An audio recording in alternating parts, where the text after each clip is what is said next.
just labor intensive. Right. Now you're able to do 1,000-year-old secret society indoctrination and mind control, but you're able to do it for pennies on the dollar through digital technology, and the payback is immediate because you can get them to buy a lot more stuff, Yeah. right? Yeah. Right. So you combine marketing. I mean, think about it. I'm a criminal and you're honest. And me as a criminal has mind control technology to market, and you're not using that, and I win the market, Mhm. right? So you got this negative feedback loop. The more you use crime to win in the marketplace, the more the consumers like you. Yeah. So politically and economically, the feedback loop to the leadership is crime pays in a way that, because remember, you can make the, instead of me coming in and burglarizing your house and burning your house down with arson, and direct physical, I can just come into Lahaina and make it look like I can pretend it's a natural fire, right? And you won't sell your land, I can get it anyway. Right. What was it? Smedley D. Butler so eloquently described how, you know, war is this great for business. And, we see so many levels of warfare being carried out. Well, here's the thing, and it's part of, creating a society of autistic or sort of Asperger syndrome Mm. business leaders. What you've done is you've created so many different ways of creating people and educating people so they have no empathy for other people. Mm. So, for example, I don't know if you ever saw Enron. I had to do a real deep dive on Enron, so I learned a lot about Enron. But you would see these films of these energy traders who thought it was really funny to game the California energy market and bankrupt tons of small businesses. And they thought it was funny. It was like a video game. Oh. And but I've seen this. I can't tell you. I was at the Aspen Institute in 2017, and it was a crypto conference. It was full of lovely young people who were, very excited and enthusiastic about Bitcoin. Mm. So I'm listening to a guy who's running for president in the Libertarian. It was one of the first trial balloons I ever saw on how they wanted to use Bitcoin to basically implode governments. Anyway, so this guy gets up and he says, I'm gonna win the presidency, and when I do, I'm gonna shut down the government. And when I shut down the government, I'm gonna auction off all the assets, and I'm gonna give everybody Bitcoin so they'll be fine. And so I got up and I said, okay, 40 to 50% of the total income in any of the 3,100 counties in America comes from the federal government. So if you shut that off on day one, I said, this is exactly what they did in Russia. If you Mm. shut that off, they have enough money to go for 3 weeks, then they have enough food to go for another 3 weeks, and then they, can survive without food for another 3 weeks, and then they start to die off. And that's exactly, the Russian population dropped dramatically. Mm. And I said, now what that means is you will send, so 40 to 50% of the income in all counties just stops, at which point all the retail that lives off that income stops. And now 70% of the economy stops, Mm. which means that Goldman Sachs can now pick up all the assets you're going to auction off at 10 cents, at pennies on the dollar. So Right. Goldman Sachs will be in heaven. They'll be great and make a fortune. And everybody's cheering for him. They're like, this is so cool. We'll switch to Bitcoin. It's great. So I said to the audience, I said, okay, so you want your father's military pension to be turned off. You want your grandmother's Social Security to be turned off. You want the federal contracts that support half the employment in your county shut off. Is that really what you want? Do Mm. you want to destroy, you're set to inherit $1 million to $2 million from your parents. Mm. Do you want that money wiped out so that you inherit nothing? Is that really what you want? Mm. There was a complete inability to connect the dots Mm. between, their family's income, their own income, and their own family wealth and what the guy was talking about. Yeah, it's like money has become so abstracted that we don't see how it relates to human beings and life. It's just this tool or this token that we can hoard at the consequence of, the effects that it has on people around you, communities, So I states. would say this, your money is being used to track and herd you and ultimately herd you into the digital concentration camp. And you need, instead of money being your master, you need to master your money. It's that simple. It's Yeah. just a tool. But it is being used to do surveillance and control you. And you need to learn how the system works so that you can master the money. And anybody can do it. It's not, in our job at Solari, so our tagline is actionable intelligence for a free and inspired life. And we have a building wealth curriculum, and it's got six pillars. One is living equity, one is financial equity. There are four other pillars. Mm. And what we tell people is, in this environment, you're in a war, so you're part of Omni War. And in Omni War, the game of Omni War is not to make money. The game of Omni War is to live and to live freely and to survive, right? Mm. And money is just one of the tools. But the most important tools is you've probably heard me say this. I tell everybody the currency of the future is relationships of trust. Yes. Yeah.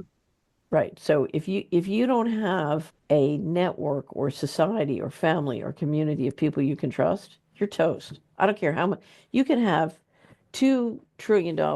It was funny. So I decided in 1998, I was in Washington and I saw what they were doing with the unipolar model. And I said, you're going to fail. I don't want to be part. You're going to fail. I don't want to be part. I'm going to leave. I'm going to fight you. I'm going to go out in the wilderness and I'm going to figure out how to not fail. I don't want Western civilization to fail. I want to be part of something excellent. So I'm out of this. And off I went. And I considered my odds very slim, but I was raised to believe that you can be part of a project that takes longer than your life. So Mhm. I thought, okay, well, I can contribute. But it seemed to me that there had to be a way through the changes upon us other than complete central control Mhm. and other than using organized crime to basically extract an economy that depended on the stupid people showing up. Mhm. So let me tell you another story. This is how I went to work in government. I was sitting in the boardroom at Dillon Reed. We had a banking meeting every week. And this was in 1988. And we had an LBO group that would finance LBOs. And First Boston was doing the Federated Campo deal. And they wanted to come in as part of their bridge line. So we would be with them, but they would be in the lead. And one of the bankers made a presentation on the deal. And in the deal, there was a sources and uses of funds. And in the uses, there was 220 million to come up out front to pay the investment bankers, lawyers, and top executives big money. Mhm. So we would extract these huge fees and make a lot of money. In the sources of funds, there was $150 million of productivity improvements that the middle managers would stick around and work hard for 15 years to generate a portion of the money we were going to take out up front. So they were going to spend the next 15 years of their lives making us rich, right? Mhm. So I looked at the sources and uses and I said to the guy who was running, Steve Fenster, I said, Steve, this isn't going to work. These guys can read. This is going to be a public document, the prospectus. They're going to walk with their feet. They're not going to stick around and work for the next 15 years to make us rich. And he looked at me, and it was this look that you'd get. It's like, I knew we shouldn't make a woman a partner. This is exactly why you can't make a woman a partner. Looking at me with this billboard look. And finally, one of the partners says, my middle name's Austin. He says, Austin, we'll be out in December, meaning we're doing the bridge line. We get the fees and we get out. So by the time the thing craters, we'll be out. And I turned to him and I said, Harry, our bond buyers, the people that we sell the bonds to, will not be out. They'll take the loss. Those are our customers. And they all looked at me like, we knew we shouldn't have made a girl a Right, right. partner. And I walked out. I went downstairs. I walked into the office of one of the guys who works for me, and I said, "How'd you like to go to Washington?" He said, "What are you talking about?" I said, "The fraud has reached levels where this is going to collapse. let's be part of the cleanup team. There's nothing we can do here. Wow. And so that's what we did. We went in and sure enough, it collapsed and we got to be, we were right at the top of the lead of the cleanup team. It was very, very fascinating. That's a great story. Ah, I get, it's, you can always see, there's always at the intimate level of your day-to-day life, Mm, the signal as to what's really going on. mm, And what I love about money is if you are a portfolio strategist and you're looking at all the money from, because the community is the molecule and the planet is the body. mm. And to understand the body, you have to understand a molecule. To understand the molecule, you have to understand the body. And, the funny thing about my career was when I was a kid and seeing what was going on in West Philadelphia, Mm, I was like, this is crazy. If mm, you look at the living equity they're destroying to get a little bit of financial equity, this doesn't make any sense. We had four boarded up HUD fraud deals on the corner of um, it was Caddy Corner at the top of the block, and it was destroying real estate values throughout the neighborhood. mm. And I know now how the guys who did the HUD fraud made money. Those houses were sitting up, boarded up, and empty for 4 years. And across the street, we had a family of six people living in a one-bedroom apartment. I'm like, four houses are empty, and I got a family of six living in a one-bedroom apartment, and they would take beautiful care of those things instead of them rotting away and destroying the value of our. It's like this makes no sense because the financial equity, the home equity in 100 plus homes is going down and being depressed, Mm. and they're unhappy, and the buildings are deteriorating in value. If a building like that is empty and boarded up, it can deteriorate, a lot of value. You Yeah. you want to you want to get people in there taking care of it. I was like, this is a lose lose lose. And when you talk to the guys who were doing the fraud, it's like they're like, we're making money. I was like, how can you? Well, it's because they had taxpayer credit and they had the dollar reserve system. That's how they were making money. The madness is on such a level that it's just hard to comprehend. It's It's, demonic. It's spiritual. At the root, it's spiritual. And because to do something about it, I'll never forget your colleague David Hughes. I think he wrote a Substack about this. And he said, I have to bring this up. He said, ever since, I've gone public and told published what I think is really going on, I've lost my position, and all sorts of. He said, all these people have shown up to help me, this person, this person, this person, this person. And then he said, I would like to point out what they all have in common is they're all Christians. And that's because if you're a Christian, you have a very different pricing model in your head. In mm, other words, there are things that can be priced in a marketplace, and there's some things that can't be priced right. because they are invaluable. They are above, they're not to be traded. And, you are not going to sell your immortal soul Mm, for a quick profit, yeah, right? yeah. Because you understand what you're dealing with here. So, people I know who have really, I would consider true Christians, Mm, they truly understand the value of those things which are not visible or those things which are not priced in a market. And they can put money in perspective as a tool and like not let money be the master. It's like letting money be the master is letting the servant be the master. yeah. It's like And then you get a society and an economy that's not agreement capable, and then things spiral down. And we are in that spiral down now. yeah, this is what has puzzled me for decades about the fiat system. When I think about how people hand over their lives in pursuit of this instrument of exchange, and they say, or they admit belief in this instrument, that the value comes from what the people say. That is, that people have a belief or a faith in the system itself, and they pursue it. They pursue this token of exchange, and they treat this instrument as though it has some sort of intrinsic value. It But does. intrinsic value comes from human beings. Right. So let me explain that. The problem with the dollar system is debt-based. If you go, you should read Alexander Murr. So if you go to Del Mar, you should go to Solari. We have a book review on his monetary history. Hmm. And what he explains, and I agree totally with him, I think he's one of the great monetary historians in the world. The best currencies are fiat currencies. So a currency, but here's the hard part about doing a fiat currency. You need good governance. If you don't have good governance, you get a mess, which is what our we have two problems. The dollar is debt based and we don't have good governance. Hmm. So and I would say in some ways, logistically it is, so in terms of operations, it's pretty good. In terms of building the trust of and working with the general economy and people, it's not good. But the ideal currency we would want is a fiat currency, not debt based, with a good governance system. Hmm. Now, why is the dollar real? The dollar's so take a stable coin and a dollar, Hmm. or take a crypto that doesn't have, any isn't collateralized by anything, whether it's the dollar or gold or anything else. Hmm.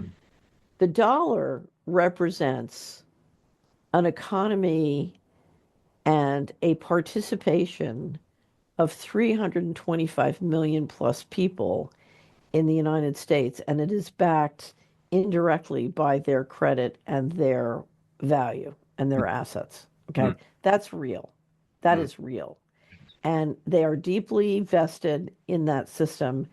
And think of it as like a morphogenic field. The dollar is a field, it's a human field. And it's a human field of trust among all the people who use it.